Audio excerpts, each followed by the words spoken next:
All India Radio presents Morning News.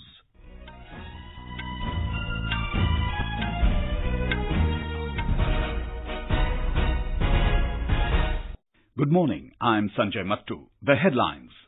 Prime Minister Narendra Modi to hold bilateral talks with US President Donald Trump in New York today.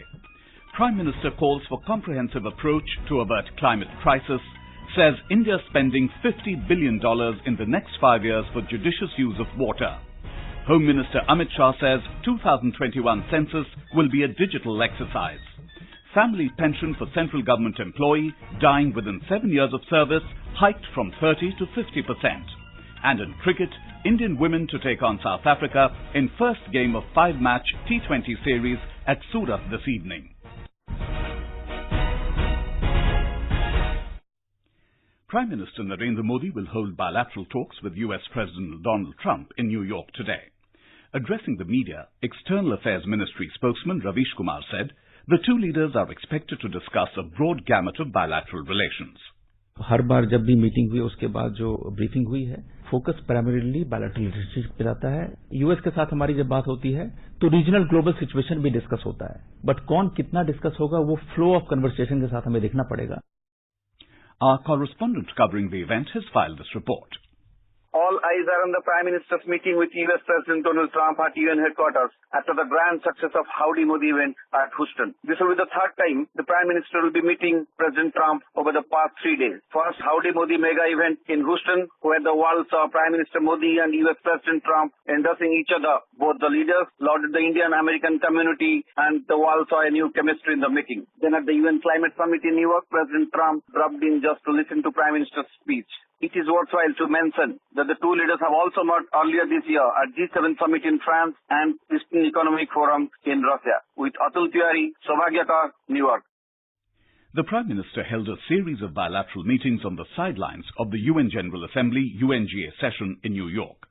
Mr. Modi interacted with a number of heads of state, including German Chancellor Angela Merkel, Italian President Giuseppe Conte, the Emir of Qatar Sheikh Tamim bin Hamad, Colombian President Ivan Duque Marquez, Niger's President Issoufou Mahamadou, Namibian President Hage Geingob, Maldivian President Ibrahim Mohamed Solih, Bhutan's Prime Minister Lotte Schering, and the Prime Minister of the Netherlands, Mark Rutte. Mr. Modi discussed strengthening bilateral ties with the Italian President, particularly in the field of trade and investment, as also cooperation in the defense sector. During Modi's meeting with bin Hamad, both leaders reviewed the full range of ties between India and Qatar.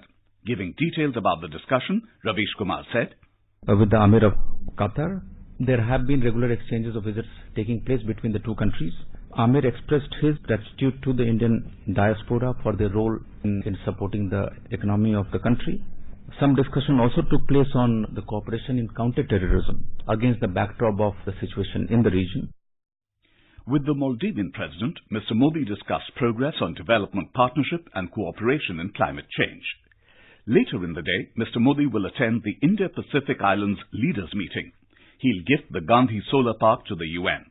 The 50 kilowatt-hour rooftop solar park has 193 solar panels, each representing a member of the multilateral body. Prime Minister Modi will also receive an award from the Bill and Melinda Gates Foundation for Swachh Bharat Abhiyan. Prime Minister Narendra Modi has called for a comprehensive approach to avert the climate crisis. Speaking at the United Nations Climate Change Summit in New York, he said India is spending $50 billion in the next 5 years for judicious use of water.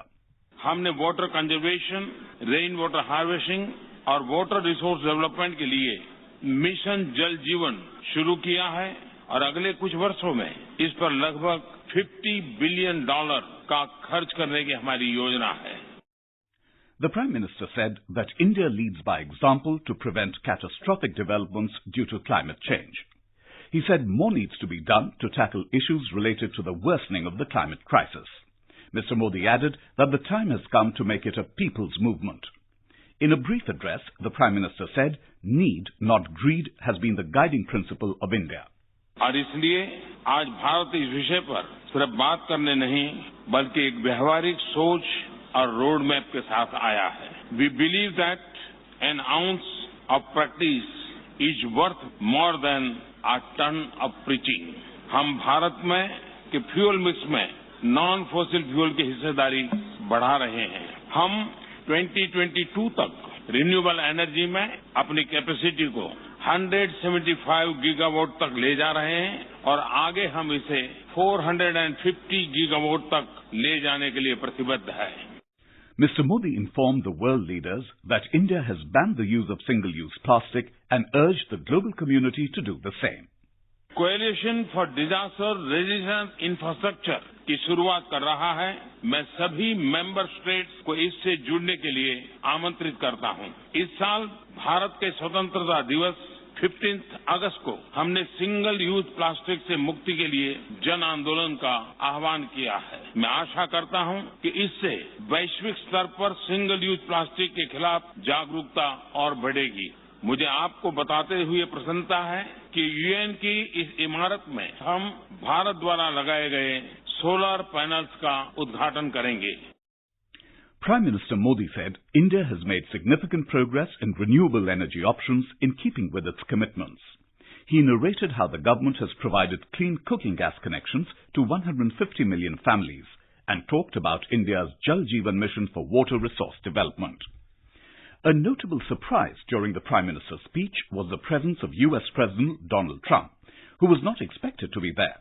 The Climate Action Summit has been organized by UN Secretary-General Antonio Guterres to bring all stakeholders, especially the governments, on one platform and act together to address the issues related to climate change. The Prime Minister also launched the Coalition for Disaster Resilience Infrastructure to assist countries in making their infrastructure resilient. He invited all UN member nations to join the coalition.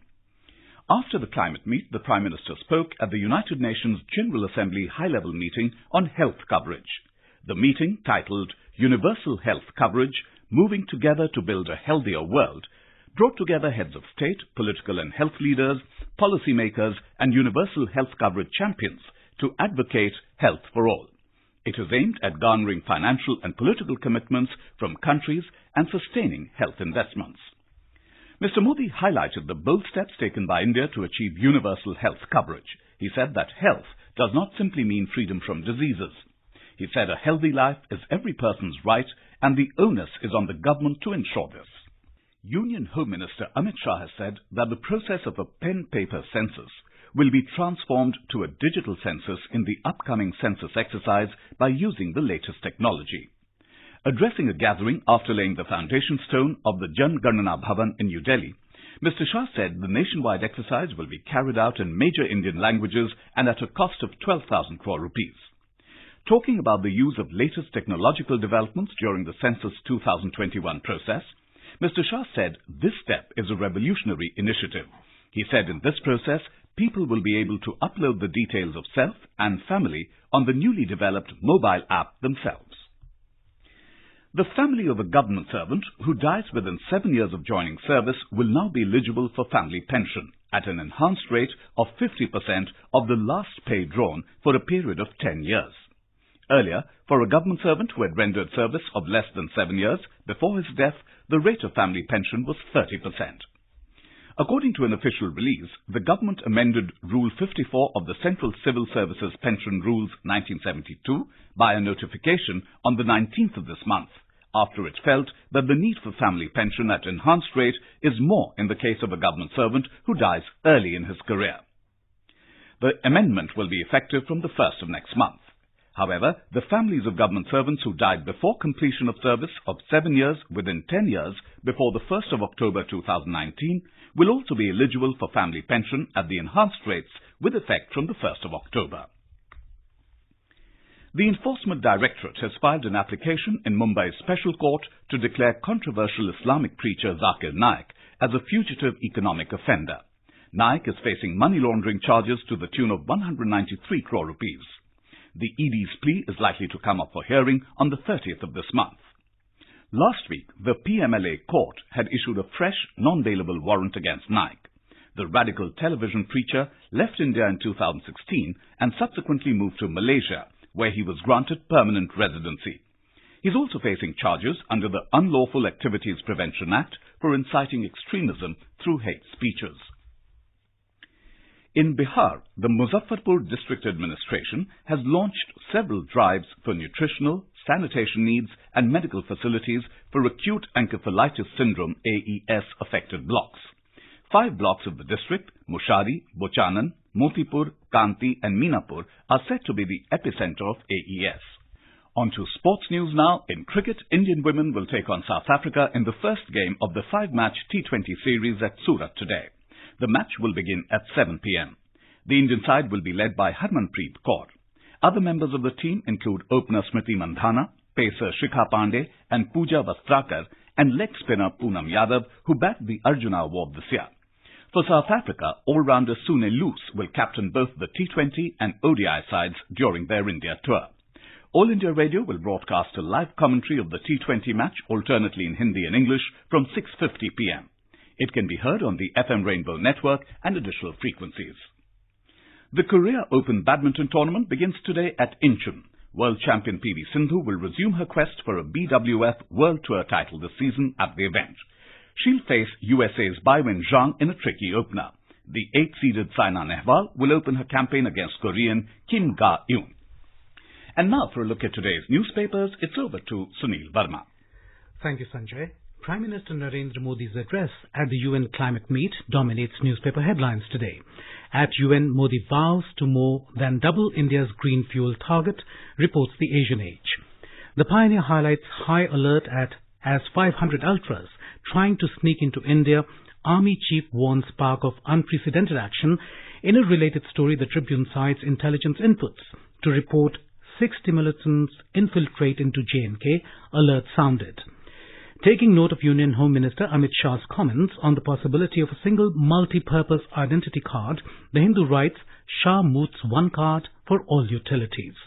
The Indian Express in a special front page story reports, regulators nod, health insurance premium can now be paid every month or quarter.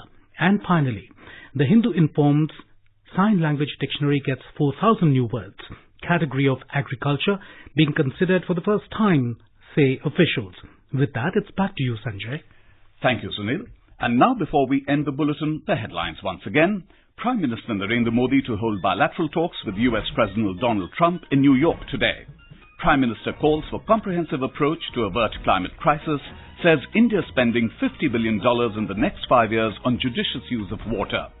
Home Minister Amit Shah says 2021 census will be a digital exercise. Family pension of central government employee dying within 7 years of service hiked from 30 to 50%.